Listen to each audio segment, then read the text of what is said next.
Hello class, this is your English teacher and today we will going to read lesson 2 The Beautiful Rose and the Cactus।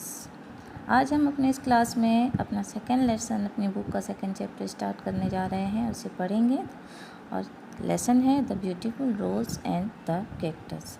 बच्चों इस lesson में एक सुंदर सा रोज़ होता है। जैसे जानते हैं कि रोज़ जो है वो बहुत ही सुंदर होता है, ब्यूटीफुल होता है, और एक कैक्टस जिस प्लांट में कि पूरा ही प्लांट थ्रोन से भरा हुआ होता है। तो ये इन दो की कहानी है, एक तरफ ब्यूटीफुल रोज़ है, दूसरी तरफ कैक्टस का प्लांट है। ब्यूटीफुल रोज़ की ये विशेषता है कि उसे जो है वो अपनी सुंदरता पर बहुत घमंड है, और वो कैक्टस जैसे थ्रोन से भरे हुए का पौधे को बिल्कुल पसंद नहीं करता। तो देखते हैं, पढ़ते हैं। The spring season has arrived, spring season आ चुका था। Greenery has spread all over the garden, पूरे गार्डन में चारों तरफ हरियाली ही छाई हुई थी। The flowers were blooming, flowers जो है वो खिल चुके थे। One day the red rose heard a pine tree appreciating it, एक दिन रेड रोज़ सुनता है कि पाइन ट्री जो है वो उसके बारे में प्रशंसा कर रहा है, अप्रिसिएट कर रहा है। What a beautiful flower it is, कितना सुंदर फ्लावर है। I wish I were also so beautiful, काश मैं भी इसके जैसा सुंदर होता। Mango tree said, mango tree कहता है dear pine do not be so sad, कहते कि देखो पाइन सैड मत हो, उदास मत हो। We can not have everything, हमारे पास सब कुछ नहीं हो सकता है। The red rose turn it head and said, red rose जो है वो अपने हेड को टर्न करता है और कहता है of course I am the most beautiful flower in the garden, मैं ही सबसे सुंदर फ्लावर हूँ इस गार्डन में। The sunflower raised his head and said to the rose, sunflower उसकी तरफ हेड जो है वो अपना सिर उसकी तरफ मुड़ करके बोलता है वाई डू यू से सो, ऐसा तुम क्यों बोलते हो। In this garden there are many beautiful flowers, इस गार्डन में तो बहुत सारे सुंदर सुंदर फ्लावर हैं। You are only one of them, तुम उनमें से ही एक हो। Red rose looked at cactus and said, red rose को कैक्टस की तरफ देखता है और कहता है look at this ugly plant full of thorns, देखो इस बदसूरत प्लांट को पूरा कांटों से भरा हुआ, इसमें क्या सुंदरता है। The pine tree said, pine tree कहता है red rose do not utter like this, कि इस तरह नहीं बोलना चाहिए किसी के बारे में भी इस तरह नहीं बोलना चाहिए। You can not claim what beauty is, तुम्हें इस तरह जो है वो क्लेम नहीं करना चाहिए किसी की सुंदरता पर। You have thorn as well, तुम्हारे अंदर भी थ्रोन है। रोज़ प्लांट जो होता है उसमें भी थ्रोन्स होते हैं, तो वही बात उसको वो बोल रहा है कि तुम्हारे प्लांट में भी थ्रोन है, तुम एक थ्रोन वाले प्लांट होते हुए भी तुम दूसरे थ्रोन को क्लेम लगा रहे हो।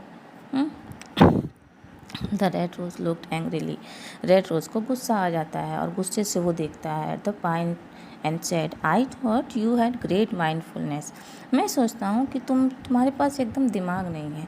But as a matter of fact, लेकिन इस फैक्ट के मैटर में you do not know what a beautiful beauty is at all, कि तुम्हें क्या पता कि ब्यूटी क्या होती है, सुंदरता क्या होती है। How can you compare my thorns to that of cactus, तुमने मेरे थ्रोन्स का मेरे कांटों का कंपेयर तुमने इस कैक्टस के कांटों से किया। एज द डे पास्ट, समय बीतते गए। The red rose would look at the cactus and gave insulting remarks on it, इसी तरह से वो बार बार कैक्टस का इंसल्ट करती रहती थी बीच बीच में। The cactus never got upset, लेकिन कैक्टस उसकी बातों का बुरा नहीं मानता था, कभी अपसेट नहीं होता था। And it even tried to advise the rose that nothing in the world has been created by the God without a purpose, हमेशा वो उसे सलाह देता था कि गॉड ने अगर किसी भी चीज़ को बनाया है तो बिना पर्पस का किसी को नहीं बनाया होगा, कोई ना कोई उद्देश्य तो होगा गॉड ने अगर मुझे बनाया है कांटों से भरा हुआ, तो इसके पीछे भी कुछ ना कुछ पर्पस ज़रूर होगा। स्प्रिंग भी पास हो गया, चला गया, and the weather become very hot, और मौसम जो है अब गर्मी का आने लगा। देयर वाज नो रेनफॉल, वर्षा नहीं होने लगी। In the garden the life become difficult for the plant. और उस गार्डन में भी, क्योंकि प्लांट के लिए सबसे ज़रूरी होता है वाटर, और पानी नहीं होने पर प्लांट जो है वो सूखते जाते हैं। For the plants and birds as they needed water. पौधे हो, पक्षी हो, तो दोनों को क्या चाहिए? पानी चाहिए। पानी की आवश्यकता होती है। One day the red rose saw some sparrows stuck their beaks into the cactus and then flew refreshingly. एक दिन रेड रोज क्या देखता है कि कुछ स्पैरो आते हैं, कुछ चिड़िया आता है और अपने बीक से, अपनी चोंच से उस कैक्टस के प्लांट को जो है वो स्टक करके, उसमें चोंच मार करके कुछ लेता है और फिर उसके बाद रिफ्रेश हो जाता है। It shock the red rose. ये उसको आश्चर्यचकित कर देता है, हैरान कर देता है। And the red rose asked the pine tree. ये देख करके रेड रोज जो है वो पाइन ट्री से पूछता है, what the sparrows were doing. Sparrows क्या कर रहे थे? The pine tree said that the sparrows got water from the cactus. Sparrow जो है वो कैक्टस से पानी ले रहे थे। वो कैक्टस के प्लांट में अपनी चोंच मार करके उसके अंदर जो पानी स्टोर किया हुआ है उस पानी को पी करके अपने आप को रिफ्रेश कर रहे थे। The red rose asked, does it not cause pain the cactus when the make hole. क्या कैक्टस को दर्द नहीं होता होगा? उसके शरीर में इतने सारे होल कर दिए स्पैरोज ने अपनी चोंच मार मार के, उसको दर्द नहीं होता होगा? यस, होता होगा, but the cactus does not like to see any bird. लेकिन कैक्टस देखना नहीं, किसी चीज़ को पसंद नहीं करता है कि any bird be in pen, कि किसी बर्ड को कोई तरह का दर्द हो। यानी कि बर्ड की प्यास बुझाने के लिए वो अपने शरीर में भी, अपने प्लांट में भी दर्द लेने के लिए तैयार है। The red rose felt very ashamed. Red rose को अपने यह सुन करके उसे बहुत शर्मिंदगी महसूस हुई। और फिर अर्लियर वर्ड एंड बिहेवियर, कि उसने उसके बारे में कितना बुरा शब्द का, कितना बुरा भला सोचा और कितना बुरा भला उस कैक्टस को कहा। The rose learn the lesson. यह देख करके उसे बहुत फील हुआ, उसे एहसास हुआ कि उसने जो कैक्टस के बारे में जो उसकी धारणा थी वो गलत थी। और उसने ये सीख लिया कि वन कैन नॉट जज the quality of someone bye it's appearance, कि किसी को भी जज नहीं किया जा सकता है, किसी को भी किसी के क्वालिटी से, समवन ऑफ बाय अपीयरेंस, किसी को उसके लुक से, कि केवल सुंदरता से, केवल अपीयरेंस से किसी को हम अच्छा या बुरा नहीं कह सकते, बल्कि अच्छाई और बुराई उसकी क्वालिटी से होती है।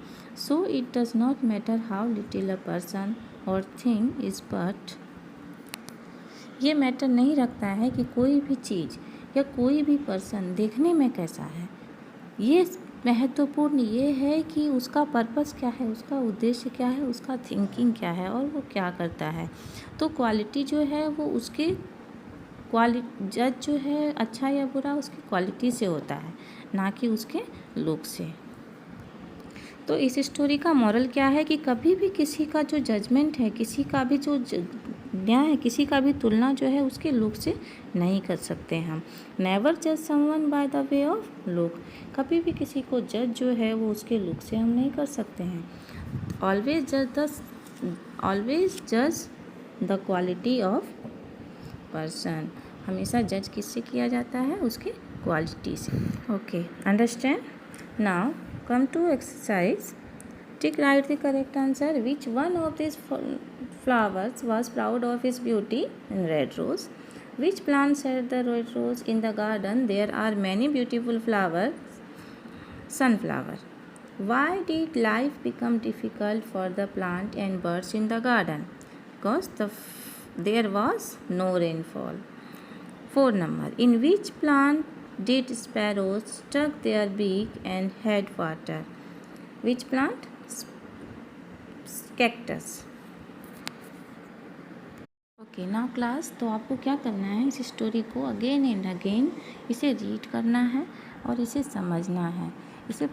इसमें क्या चीज़ पॉइंट आउट करने के लिए कहा है उस चीज़ को क्लियर करना है अपने माइंड के अंदर। A, B and C number जो है वो आपको टास्क के रूप में कॉपी में करना है। ओके।